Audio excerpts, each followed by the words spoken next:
And hello, and welcome to all watching live on Zoom, YouTube, and all revisiting this event in the distant future. My name is John Taves, and I'm the event coordinator at McNally Robinson Booksellers in Winnipeg. We're broadcasting tonight live from Treaty 1 territory, the traditional territory of the Anishinaabe, Cree, Oji-Cree, Dakota, and Dene peoples, and the homeland of the Métis Nation. We're so grateful you could all join us tonight for what will certainly be a truly special evening. Many thanks to all at HarperCollins Canada for helping to organize this celebratory online launch for David A. Robertson's Blackwater, Family, Legacy, and Blood Memory. I could easily spend the next few moments just describing the book in superlative tones. Anyone who's encountered Robertson's work in the past will not be surprised to hear that Blackwater is a heartrending, beautifully wrought triumph of a book, and is, without any exaggeration, it is a genuine privilege for me to play even a small part in welcoming it into the world. I'll be introducing your host in just a moment, after which there will be a conversation followed by questions from you, our fine friends out there on Zoom. If a question does occur to you at any point during this event, please feel free to click on the Q&A button, which is just at the bottom of the Zoom screen, and that will allow you to join in the conversation. Our host for tonight, Jael Richardson, is the Executive Director of the Festival of Literary Diversity, and, as a sidebar, the person setting the standard for literary events here in Canada. She's also the books columnist on CBC Radio's Q and an outspoken advocate on issues of diversity. Jael is the author of The Stone Thrower, A Daughter's Lesson, A Father's Life, a memoir based on her relationship with her father, CFL quarterback Chuck Ely. The memoir received a CBC Bookie Award, an Arts Acclaim Award, and a My People Award. A children's edition was published by Groundwood Books. Her debut novel, Gutter Child, about a young woman who must find the courage to determine her own future and secure her freedom, is forthcoming in January 2021 from HarperCollins Canada. Jael's essay, Conception, is part of Room Magazine's first Women of Color edition, and excerpts from her first play, My Upside Down Black Face, appear in the anthology T. Griots, an anthology of Toronto's Black storytellers. Jael Richardson received an MFA in creative writing from the University of Guelph. She lives in Brampton, Ontario. Here to host this evening, please join me in virtually welcoming Jael Richardson. Wow, thank you. Since I can't hear everyone, I will applaud myself a little bit, get things warmed up. I'm really excited to be here. It's a real privilege to be here with David, who is both a good friend and an author I deeply admire. So I want to do a little bit of an introduction. That David is the winner of the Governor General's Literary Award, the Beatrice Mussonier Aboriginal Writer of the Year Award, and the John Hirsch Award for Most Promising Manitoba Writer, and the finalist for many others. His books include When We Were Alone, Will I See, Strangers, Monsters, and more. David A. Robertson is a member of Norway House Cree Nation, and he lives in Winnipeg. Thank you for being at your own book launch, David. Thanks for having me. I was saying, David has managed to publish almost as many books as he has children in one season, which is virtually unheard of. To give you a short intro, if you're not familiar with writing or how long books take in at least in my world, I've put out 3 books in 8 to 10 years. And David's put out 3, actually 4 in this season. He has 5 children, if you didn't know that. So he still hasn't quite, matched up that way. But I'm really excited to talk to him about Blackwater in particular and other things. David, how are you doing? I'm doing well. I've been looking forward to tonight for a very long time. And initially, obviously, as many people wish they were doing things in person, I wish this was, in person. I love seeing all the faces of people. But I'm happy to be here in this capacity, and I think it's going to be a really nice event. Well, I'm really excited to be here virtually because I'm not normally able to be there in person for your other launches and your other events. So this is exciting for me. Selfishly, I win in this regard. I have questions for you. I want to walk through a little bit about the craft of writing this book and the process of writing this book, and then get into some more stuff. But before I do, a memoir is a particular kind of book, and you've put out lots of different kinds of books, children's books, young adult books, graphic novels. You've been in anthologies. how is this process of putting out a memoir different and unique, and how does that change how you feel today as the book launches out in the world? This book, I think just because it's so intensely personal as well, every memoir I think is personal. This feels like, it's a culmination of a lifetime of a relationship, of a journey, a physical and a spiritual, and so I've written all different kinds of books, as you said. I think every book is a journey. Every book you learn a little bit about yourself. Every book you put yourself into that work in one way or another. I think there's a little bit of you in every character that you write. But this book, you're writing yourself, and what I found is that I didn't know myself as well as I thought I did.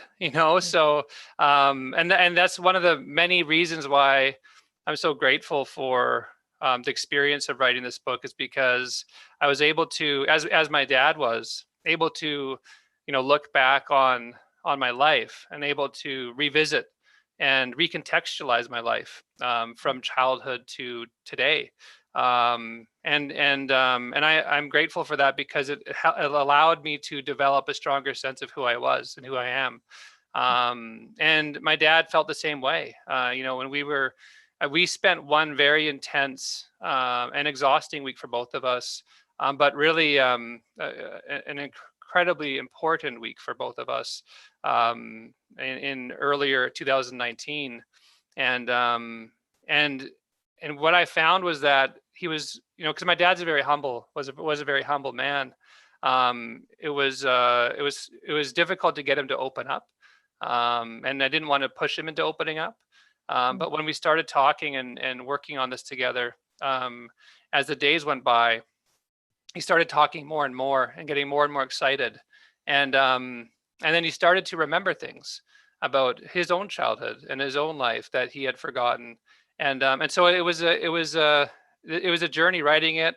I learned how to write. I don't say I learned how to write memoir. I didn't read any memoirs when I was working on this, because I didn't want to be influenced by memoirs. But I definitely learned that I had more in me as a writer than I thought I did, as much as I realized I had more in me as a person than I thought I did as well. And so in many ways, this book was it feels like a linchpin in my life. And in a lot of ways, it's a book that I don't think I'll ever write something as meaningful or as lasting for my family and myself in a personal and a spiritual and in the context of identity either. It's just a book that I am grateful for a lot of different reasons. When you started the book, I mean, I think with memoir, what's interesting is the way, you talked about the things you learned and you talked about the places you go, and I have lots of questions about that.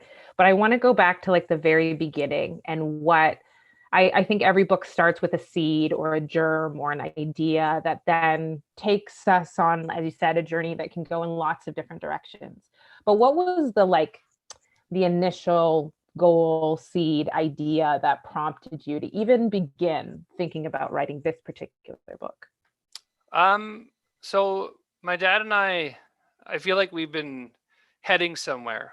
We had been heading somewhere for 30 years, ever since, my mother, my father got back together when I was in grade 9, I believe. And him and I really started to connect in a way that we'd never had before, and developed a bond that we strengthened over the course of 30 years. I really worked to learn as much as I could from him, and so we were headed somewhere together, and a lot of that was him guiding me towards a better understanding of who I am as a Cree person. All the ways that he modeled Cree values and just how to be a good man to me. So developing that strong sense of self and identity was our journey. And then about 2 years ago, I would say about almost 3 years ago, we went for coffee at this coffee shop here in Winnipeg. And we always talked over, coffee, or, in the car on the way home from golf, or on the golf course, or, wherever it might have been. And and I was always the one asking him questions, and he would sometimes not answer them, most of the times, or not, or not like answer them the way I wanted him to. Like, I wanted these big, sometimes profound answers, and my dad had the tendency sometimes to give you these short, succinct answers. But when he got going, he got going. Anyway, so we were at coffee this one day, and he leaned over to me, and he said, "I want to go back to my trap line one last time," and it was this moment where I think, just even now, like my whole heart swelled, and I said, "Let's go," and that was the moment where I thought, now I know where we've been going to. Like, now I know, um, now I know where we were journeying to.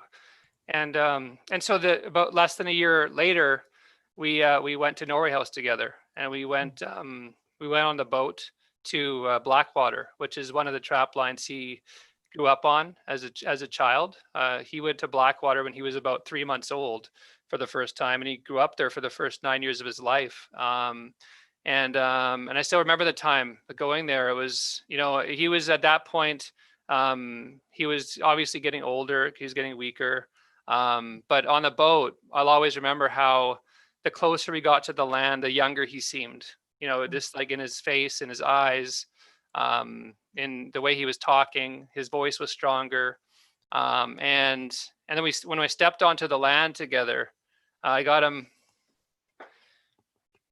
this stick, to walk with, as a piece of driftwood, and he didn't seem like he needed it, but he held it to keep him steady. But then when we got up to the land, this clearing that he used to, sleep on and live on, he took my arm, and he didn't need to, but I think he was, bringing me close to him for that moment. And the term blood memory in the title of this book. And I that's how I understood it the best in that moment, was that it was my home too. And that was the moment where I feel like this book came from that, because that was the culmination of a life's work together, that him and I were doing that work.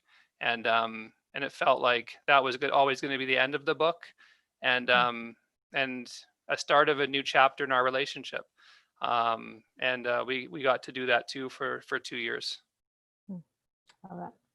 It's so funny one of the things I couldn't get over when I was reading it was the similarities between your dad and my dad. And I don't mean to like turn this around and make it about me, but even just the way that they carried stories, and they struggled to like share those stories, and they, it was both resisted the idea of sharing stories, but then also were sort of empowered by sharing their stories. It was really lovely to see that happen for you, to see you be able to ask questions, and to see, even when you're talking about your dad, just interviewing him, it's such a precious moment, just those conversations that then make it in the book.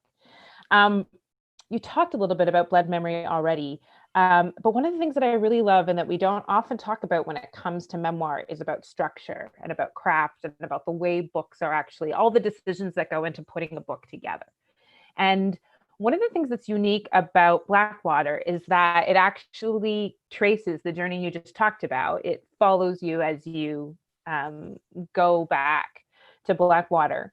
And it's sort of like the start to chapters that bring you back to this journey. And then inside each chapter, we're unpacking, when you were in grade 9, and when you were, in high school, or when you were in middle school, and all these different places.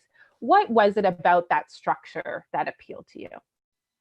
I think the idea of structuring a different kind of journey around a physical one, I think, was, and using the journey to Blackwater as an anchor for the story, because it really was the anchor for, I think, our relationship, in terms of where we had always been headed. So it felt like that needed to be an anchor for every moment of our lives, both in my dad's life growing up and in our life together, in my life growing up. And so, originally I had it broken up into two parts. So I had the first part of the journey to Blackwater at the beginning of the book, and then I just went into the chapters of my life and my dad's life, and then it kind of culminated into the last part of our journey to Blackwater, and it was actually credited. I credit my editors, Jen Lambert and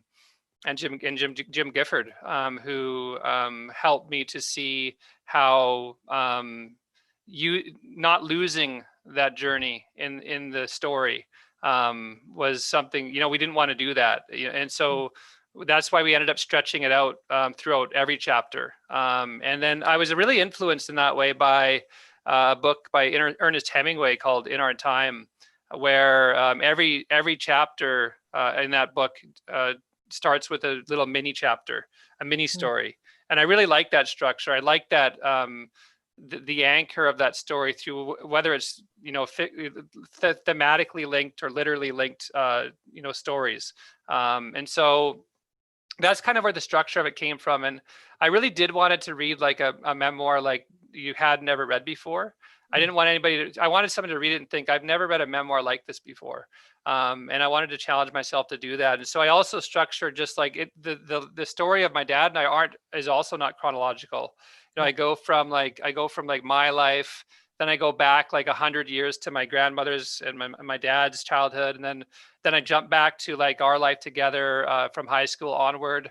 And then it's all like, so it sounds chaotic, but I think there's like, there's a symmetry to it all, because it really is about, it's a journey story. And so anyway, so that's where all the structure came from. I love it. I mean, I am obsessed with, I don't actually read nonfiction that much. Don't tell people this, but I don't, because that's all I've written so far up until Gutter Child comes out. That's all I've got going for me. But it's because what I like is nonfiction that's creative as a novel, that makes as many creative decisions and structural decisions as a novel does. So I loved that. I loved, in terms of reading it, coming in and out, going back and forth. I mean, there were moments where I was thinking about even like Thomas King's Inconvenient Indian and the way he mixes in history and storytelling. And that's what you get when you read through Blackwater as well. And so I don't want to keep talking about it without giving people a chance to hear a little bit. So I was hoping you could read a small excerpt, and I picked a section that would give people a sense of that trapline journey and that storyline. I should mention before you start reading and while you get yourself set up, David, we will be taking questions at the end. So if you have questions, you just want to hit that little Q&A speech bubble and you can post your questions in there. I would ask if you can just put a question by itself. If you want to say, hey, David, how's it going? Where do you live? Like, I haven't seen you since. You can put those in there, but just like maybe separate them and just have the questions be questions. If you want to be super keen, you can put question : and then your question. And then it just helps me find them. Thank you. David. Thank you very much. I actually, before I read, I really appreciate, your comments about the writing style of the book. I really never wanted it to feel as though it was an academic book or a history book. As much as I try to work in history and historical lessons, historical events, and make maybe some political commentary, I really wanted it to a little bit, but I really wanted it to. I wanted to read like in a lot of ways. Like a creative nonfiction. In some ways too, I wanted to read it as though you're reading like a literary fiction story. I wanted that kind of beauty in the prose, and so I also wanted it to be a book where you could just feel like you were sitting with me, and we were having that conversation together. And I wanted it to be intimate like that. My dad always used to say that reconciliation to him was two people sitting with each other and talking. And that's what I wanted to get through the language of this book. I wanted it to feel that way. So Jael, you had suggested I read this chapter when my dad and I are heading out onto the boat, onto the water for the first time, before we start, heading towards Blackwater. And I just should say, as I read this excerpt, there was a time when my dad was a kid on the trap line, and he would, at the end of this season, when they would all go back to the community together, all these boats would gather together, and it was just this beautiful moment where they would all canoe down the water towards the community together, as a family, as a community. And then people would be waiting for them on the shorelines that they'd been away from for 9 months, and they would have a feast there together. And it was just really this amazing moment of connection, of community and family connection. And so he thinks about this, and I think about this as we head out into the water together. So I'll read this is the beginning of chapter 11. Eric Ross was the person who boated us out there. So it mentions Eric here. Eric's an elder in Norway House community and Norway House Cree Nation. Eric's boat is one of many pulled onto the shore at the end of the highway, where the car ferry, Gilbert Laffer, stands ready to take the next load of vehicles across the river to Highway 373. Sometimes there's only one car waiting. At the moment, there are none. Eric backs his truck up close to the boat, a large aluminum vessel with forward and middle wooden thwarts that Dad and I will sit on. We load our things into it. Eric's brought 3 fishing rods, a cooler, a rifle, and a stadium seat cushion for Dad. Dad has his lunch kit, and I've got my backpack filled with the snacks I bought at the gas station, anxiety medication, my grandfather's old Kodak Vigilant 620, a digital SLR camera, and the minnows. My plan is to savor the day, to stay in the moment, but at the same time to take photographs so that I can document the trip for myself and my kids. It's a beautiful day. The river is peaceful with only subtle undulations. The serenity I found on the highway has carried over to the water. The sun shines down unimpeded. The sky is a brilliant blue, and there's a smattering of cumulus clouds hovering over the tree line. I feel grateful for it as I help Dad into the boat. He'll sit at the front, so the land reveals itself to him first. Grateful, and something else I can't articulate. Protective, maybe. I appreciate the North I've come to experience. I'm keenly aware that it's a place others don't know. It won't be long until we'll pass by the spot on the West Shore where 13 years ago, a community member filmed Mistapeo, or Bigfoot.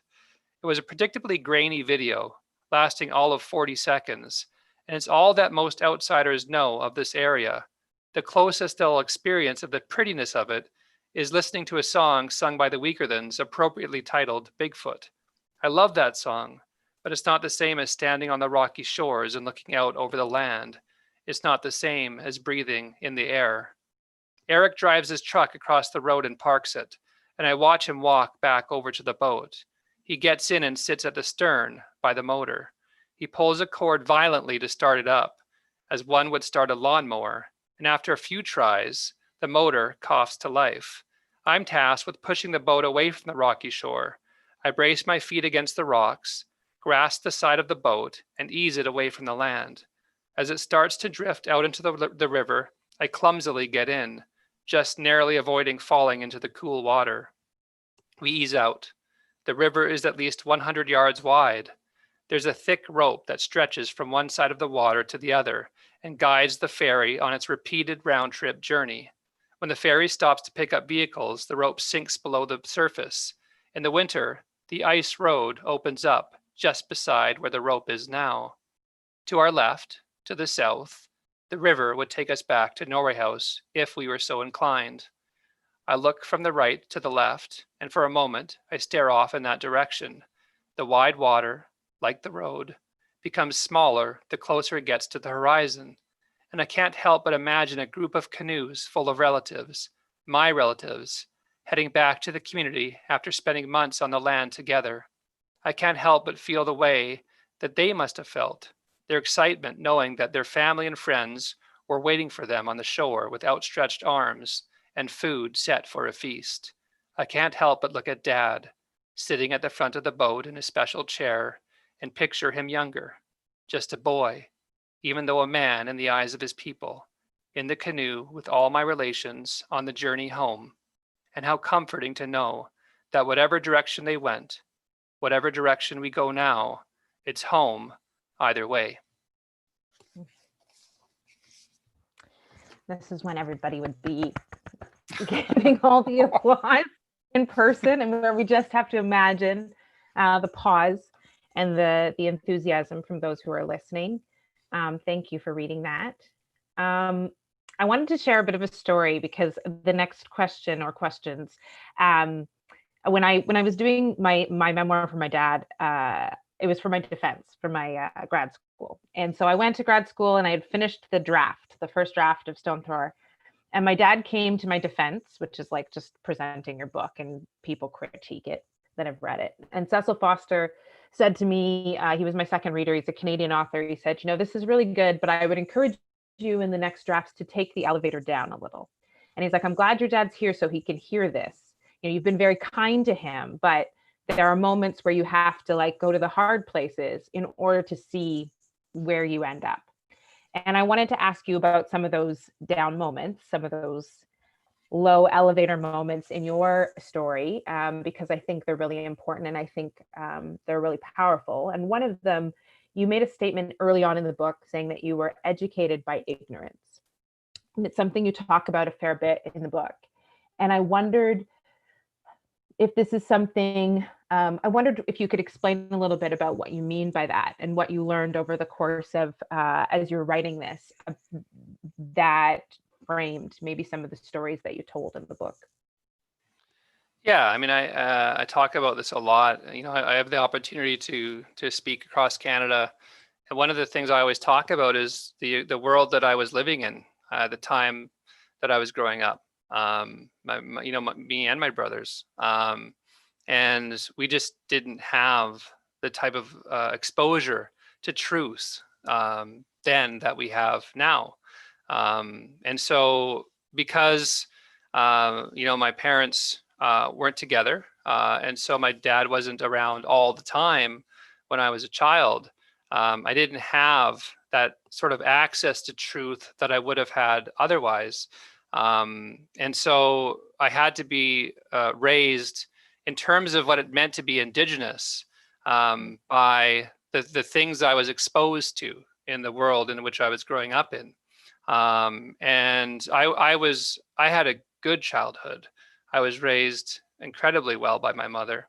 But I also learned how negative it was to be Indigenous, how Indigenous people were perceived by people, and how in turn that perception and that representation of Indigenous people shaped my self-perception as an Indigenous kid. And so whether it was reading comic books, whether it was watching movies, whether it was reading or watching the news, whether it was any sort of element to popular culture, and including the either the omission of Indigenous peoples in the classroom, or the teaching of Canadian history from a Eurocentric perspective in the classroom. All of these things would have been different for me to grow up in today. But that's not the case. I grew up when I grew up. And so when I say I was educated by ignorance, I was educated in what it meant to be Indigenous by all of these ignorant, racist misrepresentations. And they come at you like an avalanche, because they hit you from everywhere. And so what part of my journey was when my father and I really started to do the work together, was first to break down all those barriers, break down all those stereotypes that had been built up, that had made me so ashamed to be Indigenous, that made me so embarrassed to be Indigenous, to break all that down and to build me back up, so that I could be who I am today, so that I could feel the sort of pride that I feel in being Cree, as much as I am also Scottish, Irish, and English, in being proud of me as a whole, everything that makes me who I am. And that includes my mother and my father, and all my life experiences. All of that has helped to undo the damage that was done in my childhood from that exposure, to where I am today. And it's helped me to understand the work that I need to do, in as a writer, and as a speaker, to try and make sure that other kids don't have to have that sort of exposure today that I did in the 80s. And I think it's a responsibility that Dad felt as well. All of his work was in place to help people, to help, in particular, Indigenous people find the sort of equality that we deserve to have in this country. And I'm just doing it through a different way. But my dad's work in that area has inspired me and focused my work immensely. And that's something that, I'll always be grateful for, from having him as a role model, in shaping the kind of work that I do, including Blackwater. Love that. There's one question. Well, there's a question in the question and answer box. If you have questions, this is a good time to start popping them in there. This is not a question, but Jenny Storm just wanted to say that you're very inspiring. And so, well, since it's in there, I thought I'd read it out loud, which means you can put other things in there and they might be shut up here. So I have a couple things, I get to this point and I'm like, which questions? I have so many. Well, one of the things I'm really, that was really powerful for me, I struggled with my dad being gone a lot. And I struggled with what that ended up meaning for me and all the things I lost out on. But I found that writing book was really like a helpful navigation tool for that. And I wonder how this book helped you process maybe some of the difficult parts of your story. Yeah, I mean, what I found was in writing this book, and I think I don't know if we talked about this before we got on to the public or not, but what I found in writing this book was that it taught me more about who I am than I thought that I knew already. And so it was a cathartic experience in writing this book. It also taught me more about who I am, not by recontextualizing my life, and helping me to better understand, my own childhood, and the impact that my experiences had into, in the 80s and 90s and up to today. And an example of that is, when I was a kid, I always thought, and up until as being a young adult, I always thought my parents intentionally, kept my indigeneity from me, or tried to shield me from it. And what I found out through the research and development of this book was that I was wrong in that assumption. The focus of my parents was to raise me to be a good man, and to allow me the tools that I needed to find my own way, and to define what it meant to be Cree for myself. My dad talked about non-interference in his approach to development. And what that means is that you don't interfere with someone else's life. You don't tell them what it means to be Cree. Just like, I'm sure that your dad didn't tell you what it means to be Black. And so so my dad wanted to model Cree values in his own life, in a way to guide me to understand what it meant to be Cree in my life. And I'm aware that, what it means for me to be Cree is different than what it means for anybody else to be Cree. But I've gone on that journey of discovery. And part of that journey of discovery is this book. And I also learned a lot about the family that came before me and my father, stuff that I'd never learned before, that also helped me to better understand myself. When you learn about your grandmother and her life, and that she lost, a sister in residential school, that that she was never able to share her story or her truths from her experience at residential school, whether or not they were negative. You have to look at that. You have to look into that aspect of your family's history and try to think about how that impacts you, how, even though you were never born at that time. One of the things that I found out, not to kind of babble on, but what makes us us, that development started well before we were ever born. And so to understand who we are, we have to understand where our families came from, the experience of our families before we were even on this earth. And so there's these aspects of identity that my dad used to talk about. It was looking back at the past to understand where we are today. And in that way, knowing more about where we need to go tomorrow through that journey. And so, I don't know if that answers your question or not. I kind of forget what the question was, but that's kind of like, this book is part of that journey. And it definitely helped me to understand myself better in writing it. So as much as I thought I'd go into this book thinking, I'm just going to document my life, and I'm going to document my dad and the relationship we had together, I found like it was a healing experience, and also an experience where I kind of found myself re-educating myself about my own life and my dad, and that's something that like I can carry with me and feel grateful for.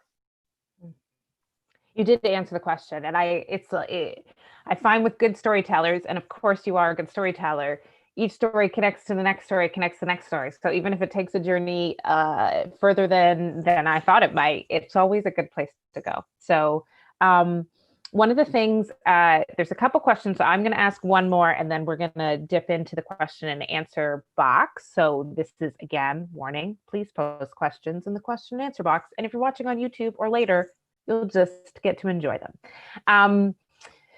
But one of the things that you do structurally with the book is you begin with you and your father, and you end with a story actually involving your daughter, Lauren. And so I wanted to talk about the idea of language and of legacy. Legacy is one of the words in the subtitle, and about what you have taken from your dad, his life, this story that's shaping how you raise your kids, how you talk about your Creeness, how you empower them going forward. My dad left me with a roadmap, I think, not only to understand that the journey towards understanding myself is something that I'll always be on, and hopefully that I'll always be able to carry him with me on that journey, but also to try and do what I can to make sure that my kids know who they are, and that they have the tools to develop their own sense of identities for what it means to be them, what it means to be. And they are Métis as well as Cree. My wife's Métis.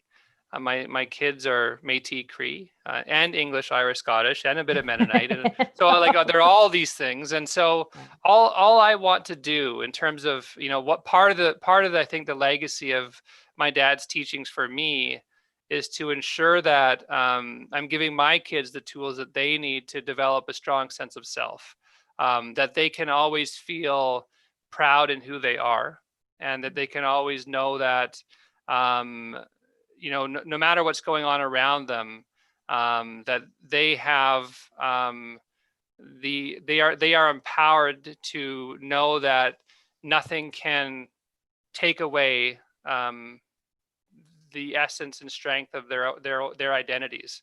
And I think that if I can, and my wife, if we can do that work with our kids, that's part of the legacy that I think that I carry forward from my dad.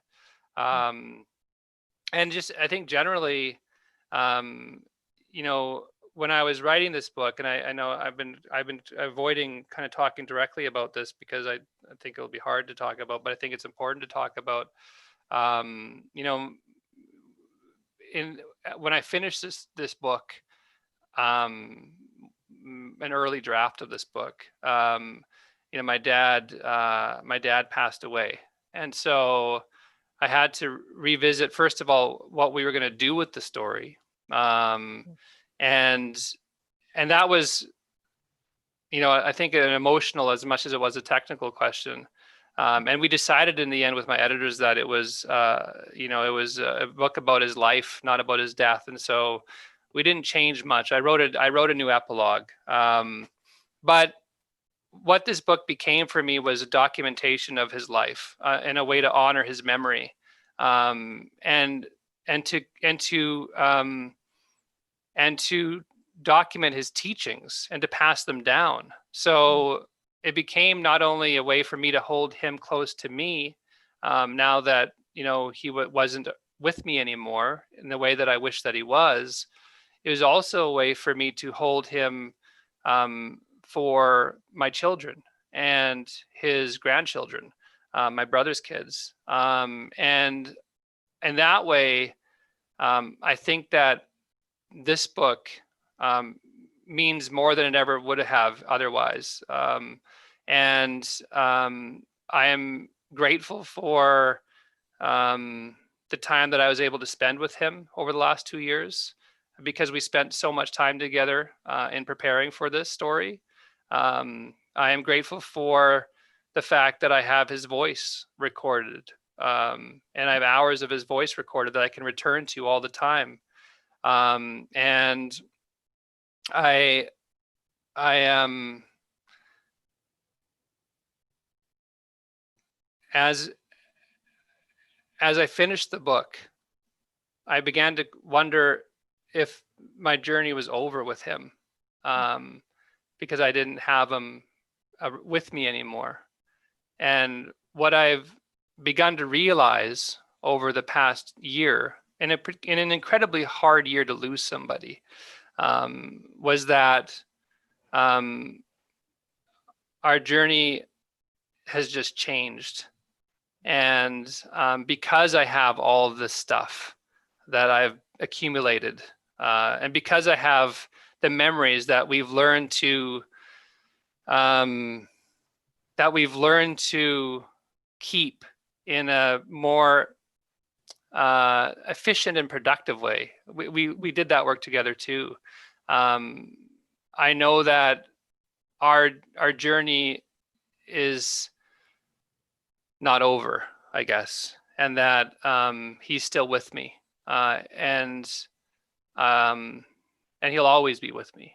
There's a engraving in my grandfather's headstone, which I never really thought too much about before, and my mom's dad, and it reads, to live in the hearts of others is to never die. And I think that that's true. It means more to me now than it did before. And stories are a way to keep people alive. And this story is a way to keep my dad alive. Selfishly for me, but also for his family. Okay. Well, there's lots of questions now, so I'm going to pull some of those up. I should mention, because if I don't remember, there's some really great lessons in the book for teachers, because he was so involved in like education advocacy. So there's some really awesome lessons for teachers to check out. Some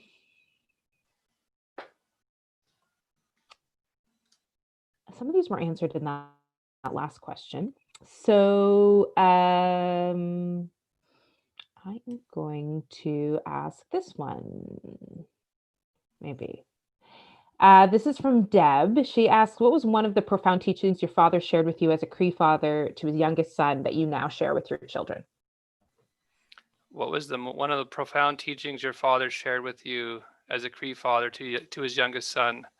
I think I always already referenced it, but I think it's probably bears repeating.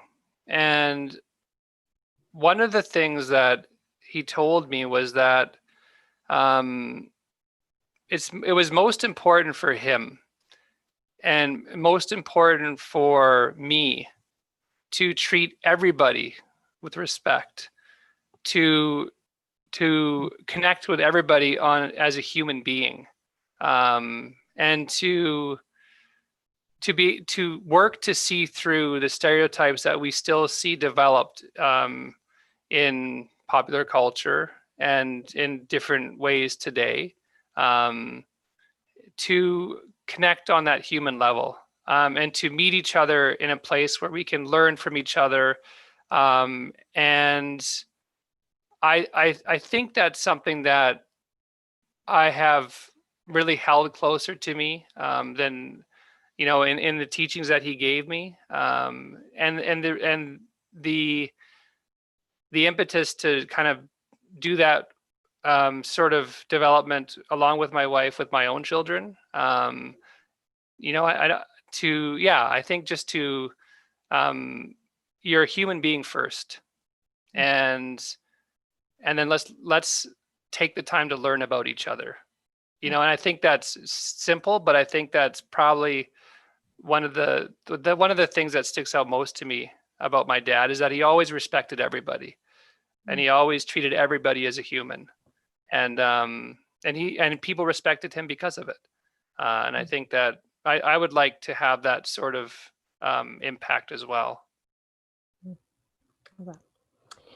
I'm going to ask, I think, one more question. So this one is a great one, and I think you can take it multiple different ways. So this is from Amanda, and she asks, what's the next stop on your journey? So that could be very big and like philosophical, but also maybe practically about, your writing. You overachieved with 4 books this season. Like, what do you have in the hopper? David, don't you have another book ready and waiting? Yeah, I'm very busy right now. And I think I didn't plan things right, or I think that life didn't go for me the way I thought it would this year. Because I honestly thought, I don't think it went for anyone the way we thought it would, though. I mean, I know. I guess I know. I guess that's not fair for me to say, because everybody's life are kind of turned upside down. I guess what I mean is that I wish that my dad would have read this book. I wish that he would have been able to see the work that we did together in this form. And so losing him and realizing that he's not going to be able to read it has made me wish that I had some time to breathe, I guess. I'm emotionally exhausted. This book cost a lot for me to write, and I don't want anybody's pity. I don't want anybody to feel bad for me. That's not what I'm trying to say. I wish I could take a break, I guess, is what, I think I kind of need that in professionally and in the writing, in the writing world. I can't do that. So I have a lot on the go, and you do it, because you have to. And I have a graphic novel coming out next month, which is a sequel to the Reckoner trilogy, the YA trilogy that I wrote, and that'll be an ongoing series. I have a picture book, which I'm very, very excited about, called On the Trap Line, which is a documentation of my trip with my father to the trap line. I just made myself his grandson rather than his son in that story. And he did get to read that book, and I'm very grateful that he got to read it, an earlier draft of it with Julie Flett's illustrations. It's a follow-up to When We Were Alone, because Julie and I got to work together again on it, and it's the best work Julie Flett's ever done. It's such a beautiful book. I'm very excited about it. I have the next 2 books in the Misawa saga, which is the sequels to The Barren Grounds, coming out in 2021, 2022. I'm working on a nonfiction war book about Indigenous soldiers in the Canadian military for HarperCollins. I have another picture book coming out in 2022 with Tundra that I can't really talk about. Overwhelmed on your behalf. And then in 2025, I'm going to take a break. But no worries. I'm not really complaining because I'm very grateful for the opportunities that I have, and I've worked for them, but a lot of people work hard, and I'm very lucky to have been given the opportunities I've been given to write in this way. And so, as much as I sound like I'm, it's work right now, and it does feel like work, it's not lost on me that I'm very lucky to be in the position that I'm in, and have the platform that I have to do the kind of work that I want to do and to carry on my dad's legacy, in the way that I can. And I think that one of those things is to be one of the artists in Canada that is helping to change how the arts affect people. And what I find is so encouraging right now in the last 3 to 5 years is that marginalized artists have an important platform that we have never had before. And you're one of them too, Jael, is that, the work that you're doing is changing things as well in this country through the Festival of Literary Diversity and your own literary work. And people that I've really greatly respect and admire, like my dear friend Isque, who is an incredible musician, who's doing incredible work through her music and her songwriting. I could go on and on and on with all the musicians and writers and dancers and all of those people that from all these different backgrounds, from these marginalized backgrounds, from the Black community, the Indigenous community, from the LGBTQI2S community, and all these different communities that are doing incredible work. I feel honored to be one of them that is doing important work. And these are the stories that we need to be reading right now. We need to be reading works. If I could finish off saying anything, I would say that we need to be reading work by marginalized artists, because we have a platform that we have never had before, and we have stories to share that need to be heard. And I'm honored to be one voice in a growing sea of voices that is helping to change the future for our kids by giving them the sort of access to knowledge that they had never had in the past. Well, I want to say a few things in closing to you, because I think it's important. First of all, I think the book is amazing. It's powerful, it's beautiful, it's lovely, it's all the things. So congratulations on that. I think, there really is no time to rest when you put a book out. All the exhaustion that goes into it is just like newly recycled into the promotion of it.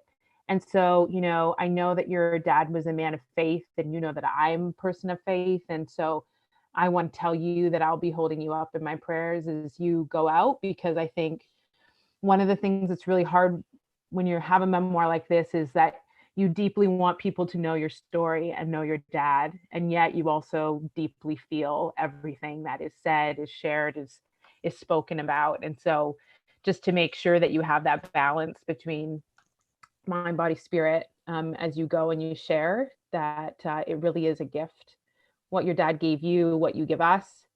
And so I just pray for the energy to finish well, and to continue on with your other projects as well. I can't even believe you had that many on the go. I thought it was going to be like 1 or 2 things, not 10, literally. So thank you for having me here. It was such a privilege to be able to talk with you about this book in particular, and such a joy for me to be able to, remember what it was like to write this story with my dad, and the joy of hearing those conversations and then being able to craft it and then to leave something for your family. It's a special kind of thing. So thank you. Thank you for having me. Thanks for doing this, Jael. I really appreciate it. As people know, when you said that, Jael, you're a good friend of mine and someone that I, really respect and admire. And I just wanted to thank everybody too for coming out. I have one more thing before. I don't mean to interrupt, but I just want to say this. So one of the ways that people can be helpful after this is to make sure you A, buy the book, B, read the book. Not as important as buying the book right But yes, buy the book, read the book, and please, please, please post reviews on the sites that you know and the sites that you know, Goodreads, all that stuff. If you love it, post things there. It really does make a difference, both to David, to booksellers, to all the places that require that. So I always forget, and it's so important. There are many of you in this room right now. Make sure that's a part of the process of buying and reading it as well. Yeah. And just to finish my thought, I just want to thank everybody for taking the time to log on when you could have logged on and watched something else, and to take part in this with me. It is I managed to keep it together, I think, because I've been talking to my dad about my dad so much this month. But it means a lot to me to have you here, Jael, and to have everybody taking their time out of their day to I think just to help hold my dad up with me. And I think, that means a lot to me. And I just want to thank too McNally, Robertson for hosting, and HarperCollins for giving me the opportunity to write this book for them. And all the people that went into, to the development of this book. You never write in a vacuum, especially not a memoir, I don't think, even though it's a very personal story. And there's so many people that helped me. And I want to thank all of them, Jen Lambert and Jim Gifford and everybody else. And thank you again to everybody for coming out. And thank you both very, very much. David has generously signed a pile of copies of Blackwater for us here at Grant Park, and the book is available for sale online, over the phone, and in person at McNally Robinson. We also mail out books far and wide for all our far-flung friends. And as Jael pointed out, this is a really beautiful book, one that rewards rereading, and it's a book that you'll naturally want to talk about and share with people as soon as you're finished it. This event was streaming via YouTube, and a recording will remain active if you'd like to revisit the conversation or pass the link along to someone you think might like to watch it. Join us on November 5th for the virtual launch of Breakdown, the final installment of the Reckoner Rises series of graphic novels. There'll be more information on that going live soon. I'd also encourage you all to check out David's excellent CBC podcast, Kiweu, a recording that serves as an ideal companion to Blackwater, touches on many of the similar topics, and it also features a sample of David's very fine Coyote field recordings. In closing, so much gratitude to HarperCollins Canada, to our incredible host, Jael Richardson. Again, watch out for Gutter Child in January 2021. And of course, to David A. Robertson for spending the evening with us. Thank you for being here, everyone. Thank you for your attention and for your questions. Have a very good night.